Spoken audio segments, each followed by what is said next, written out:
Welcome to Lento English. Ready to level up your English? Here we learn through stories, slow, clear, and fun. Listen, relax, and enjoy the journey. One introduction. India is a country with a very long history. Today, India is a big country with many people, but many are poor. It is a time of new technology and growth, but also a time of great need for many. How did this happen? How did a country that was once very rich become a place with much poverty? Let us look back to the past. In the 1700s, about 300 years ago, India was one of the richest places in the world. It had good land for farming and many people. It was a center for trade between different parts of the world, like Europe and Asia. India had almost everything it needed inside its own land. If India had grown like countries in Europe or North America, its economy would be very, very big today. But things changed. In the year 1757, a company from Britain came to India. This company was called the British East India Company. At first, it was just a trading company. It had small forts to protect its trade goods. India at that time was not one country. It had many kingdoms and rulers who often fought with each other. The British East India Company saw this fighting. They started to help one side in a local war in a place called Bengal. The side they helped won. The company then put a ruler on the throne who had to do what the British told him. This gave the company political power, not just trading power. The company understood it could do this everywhere. They started to take control of more and more parts of India. They gave the Indian rulers a simple choice: join the British and keep some power, or fight the British and lose everything. Many rulers chose to work with the British company. They became rulers who followed British orders. This gave them money and power for their families. Over about 100 years, the British East India Company took control of most of India. India became a mix of areas directly ruled by the company and areas ruled by Indian princes who worked for the company. It was not one country with one government. It was a collection of areas under British power. The British Army was strong and stopped any big fights against their rule. This was the start of a difficult time for India. 2. A new country's big problems. India became an independent country in 1947. This was a time of hope but also big problems. The country was divided into parts. This division created new countries like Pakistan. This caused many difficulties and made things unstable. The first big problem for India was keeping the country together. India is a very large country with many different groups of people, languages, and ways of life. It was a challenge to make everyone feel part of one nation. Another problem was that about half of India was ruled by princes. These areas were called princely states. The princes had power in their own regions. Now that the previous rulers were gone, these princes did not have to stay with India. They could choose to become independent countries themselves. The new Indian government needed a plan to keep the country united. They decided to use money and building projects. They planned to build roads, bridges, and railway lines across the country. This would connect different parts of India better. Building this infrastructure would make trade easier between regions. More trade meant more money for people and businesses. The government hoped that this economic growth would make the powerful princes and other leaders want to stay with India. They believed that connecting the country through trade would also help people from different regions feel more connected as one nation. India also faced very serious problems with its economy. There were not enough basic things for people. Food was a major problem. Many people did not have enough to eat. There were also shortages of many other goods that people needed. Why did India have these shortages? One main reason was that India's industries were not modern. For many years under the previous rulers, India did not build new factories or develop new machines.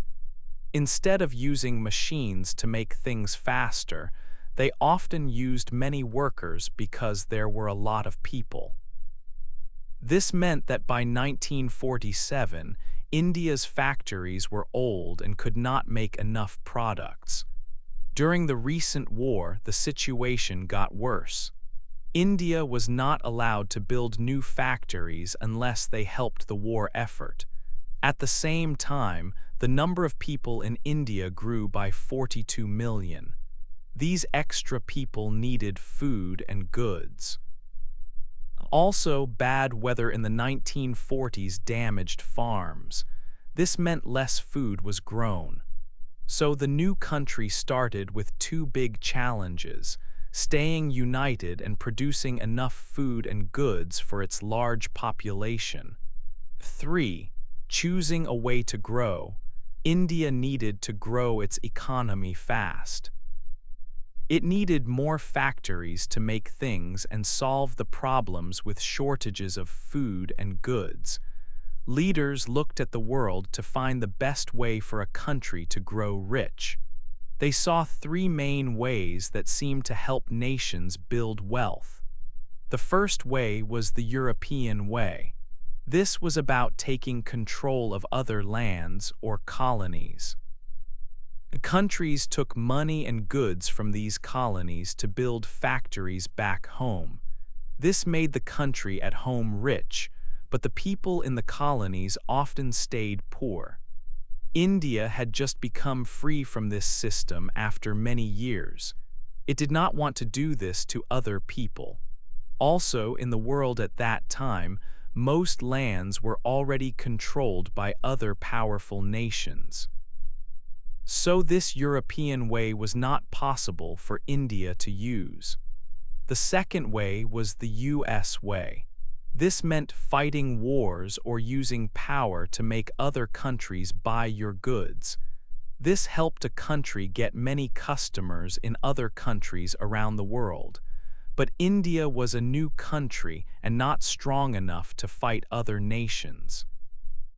It did not have a big army to force other countries to open their markets for trade. Also, no single country had enough people to buy things so that all the hundreds of millions of people in India could work in factories making goods for export.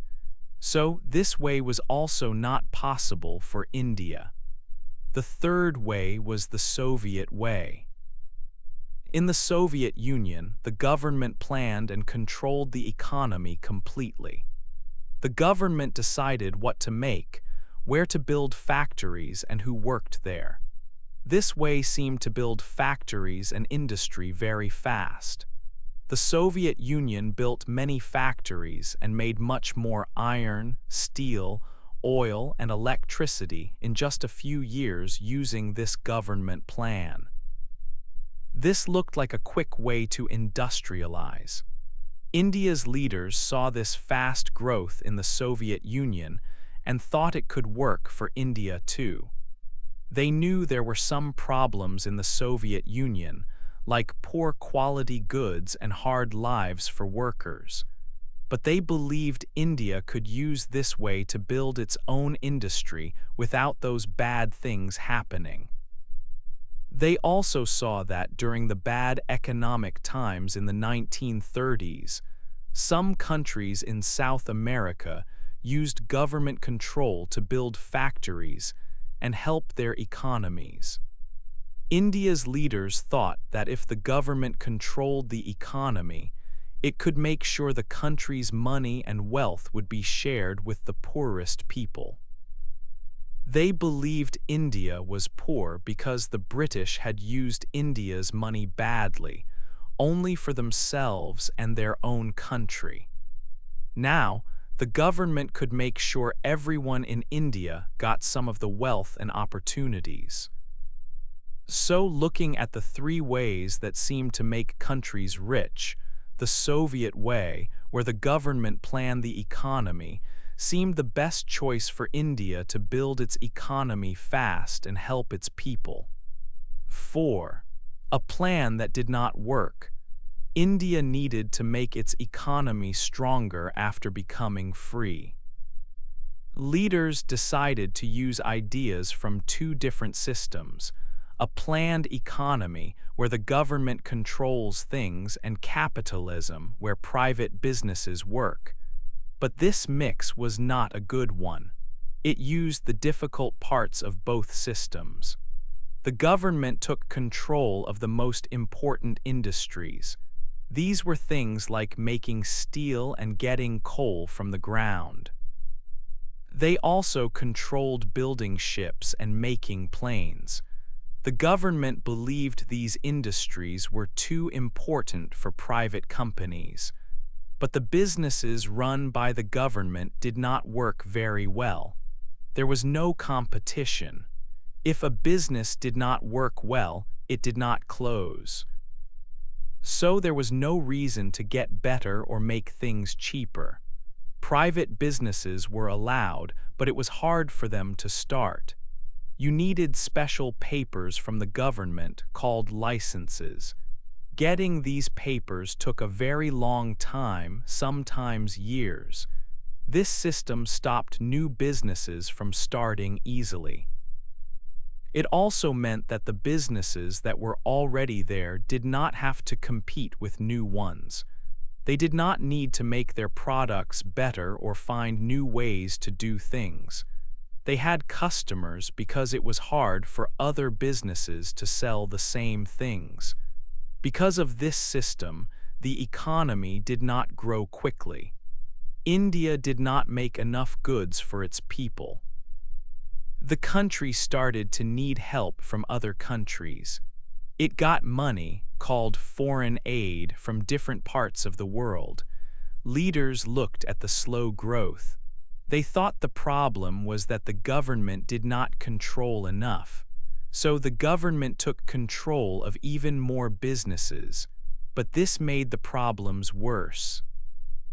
By the 1960s, India's economy was not important in the world. For example, in 1955, India sold almost half of all the peanut oil in the world, but by 1960 it sold only 1%. Other countries could make and sell things better and cheaper. India's plan, mixing government control and limited private business, was not working well. It did not help the country become rich or make enough for its people. 5. A new start for farms. By the 1960s, it was clear that India's economic system was not working well. The country had many problems and the economy was growing very slowly. Compared to other countries, India was falling behind. A major issue was the lack of food. Bad weather often meant poor harvests, and many people did not have enough to eat. India often needed help from other nations to feed its population. The United States of America was one country that offered help. They provided food aid, but they saw a chance to help India in a different way. The USA wanted India to change its economic rules, especially for farming. They asked India to open its markets more, allowing private businesses and new technology to play a bigger role. This was a condition for receiving help. India had a very serious choice.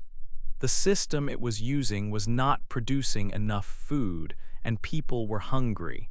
Rejecting the help meant facing potential starvation. Accepting the help meant changing the way the country managed its economy, moving away from strong government control towards more capitalism, at least in farming. India chose to accept the help and make changes. This decision marked a new beginning for farms. The government started to reduce its control over farming. They gave money and support to farmers.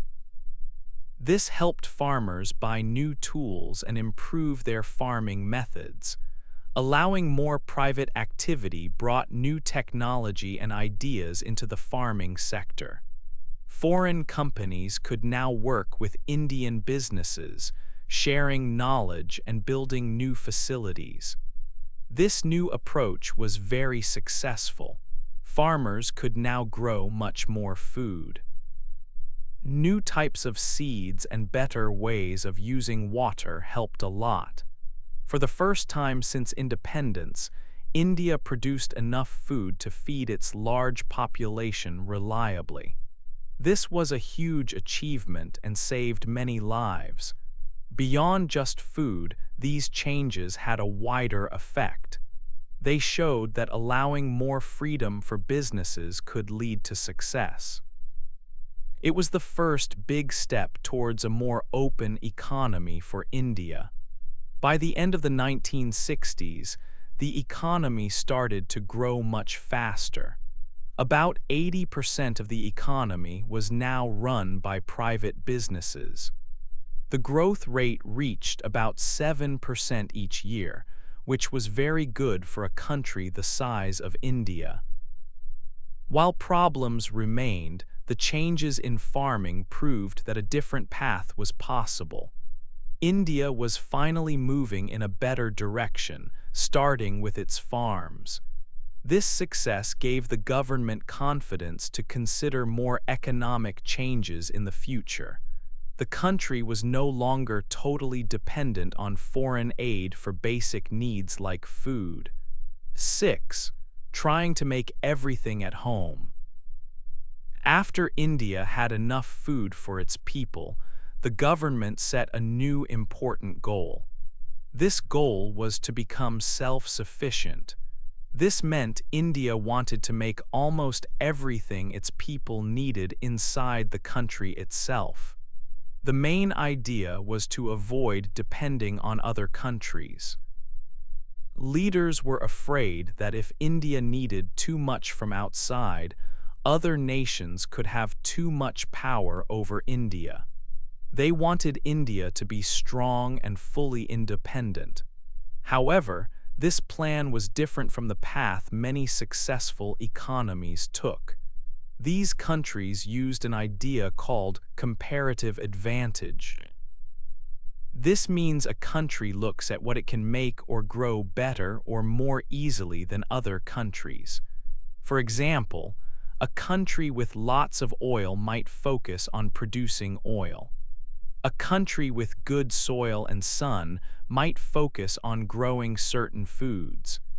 The country then focuses its efforts on making a lot of these specific things it is good at.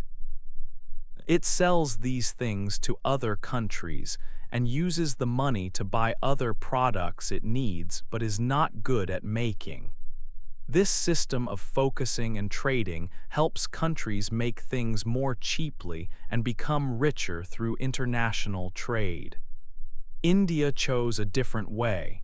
It tried to make everything itself. It wanted to produce all kinds of goods, from complex machines to simple household items. By trying to do everything, India did not become very efficient or specialized in any particular area. Its factories and industries often lacked the focus and investment needed to become world-class. Making things difficult to import from other countries also hurt India's plan. If a product could potentially be made in India, the government often put high taxes on it or made it hard to bring in. This meant Indian companies sometimes had trouble getting the best parts or materials from abroad.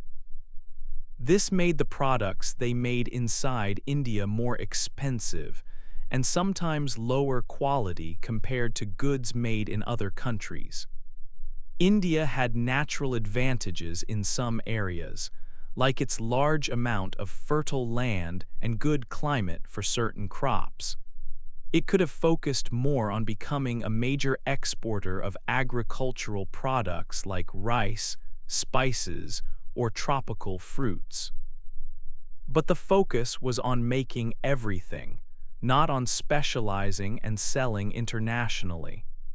Other countries that focused on specific areas, like developing better farming techniques or seeds for tropical plants, became leaders in those fields. By the 1960s and 1970s, India sometimes had to buy these improved seeds from other countries. Because India's own products were often expensive and its industries were not very efficient, other countries did not buy many goods made in India. India's trade with the rest of the world was low. The policy of trying to make everything at home, instead of focusing on what it was good at and trading, meant India's economy grew slower than it could have. It missed many opportunities to become a stronger player in the global economy. 7. Opening up to the world. In the 1980s, big changes happened in the world. The Soviet Union, a large country, started to have problems. It was a friend to India and bought many goods from India. But the Soviet Union became weaker. It stopped giving money to India. Then the Soviet Union broke into many smaller countries. This was difficult for India. India lost a big market for its products. India needed to find new countries to trade with. It looked to the West, to countries like the United States and Europe. At the same time, India saw another country, China. China was also changing its economy. China opened its doors to the world very quickly. China focused on making goods in factories and selling them to other countries. China grew very fast. India wanted to grow like China, but India had different strengths. India's factories were not as developed as China's. Also, powerful people in India still controlled many industries and made it hard for new businesses or foreign companies. So, India decided to focus on a different area: services. Services are jobs where people do things for others, not make physical products. Examples are helping customers on the phone, writing computer programs, IT, or doing office work. Many people in India spoke English. This was important because many rich countries in the West spoke English. So India could sell services like IT support or customer help to companies in these countries. This was a smart move. India's factories still worked, but they mostly made things for people inside India. Another important change came in the 1990s. India was part of a world group that made rules for trade between countries. This group had a court. The court said that India had very high taxes on goods coming from other countries. These taxes made imported goods much more expensive than Indian goods. The court said this was not fair trade. So, India had to lower these taxes on many foreign products. Lower taxes on foreign goods helped Indian businesses in a surprising way. Many Indian factories needed parts from other countries to make their products. When the taxes on these parts were lower, the parts became cheaper. This meant that the final products made in India also became cheaper. When Indian products were cheaper, more people could buy them. This helped Indian businesses sell more and grow. These changes, often because of problems like losing a trading partner or a court decision, helped India open its economy slowly to the world. It was a long process, but it helped India start on a new path of economic growth. 8. The story today and a look ahead. Today, India's economy is growing steadily. It is a stable country. The government has low debt, does not spend too much, and has saved a lot of money. India is slowly opening its economy more to the world, and companies from other countries are starting to invest more money here. But India still has many big problems that it needs to fix. The education system is not good. Many children do not learn well. For example, only about 55% of 10-year-old children can read a simple story. The healthcare system also needs to get better so it can help everyone. The banks in India are not very healthy. This is a problem because banks help new businesses get money to start and grow. If banks are weak, it is hard for the economy to grow quickly. It is also still difficult for companies from other countries to do business in India. Some foreign companies find it easier to work in countries like Bangladesh or Vietnam instead. These problems make it harder for India to grow faster. But if India can solve these issues, its future looks very promising. Many people believe that India will become one of the world's biggest economies in the future. It is expected that by the year 2050, India's economy could be the second largest in the world, bigger than the USA's economy, and only smaller than China's. So, the story of India's economy is still being written. It has come a long way from the past, but there are still important steps needed to make life better for all its people and become a major economic power in the world.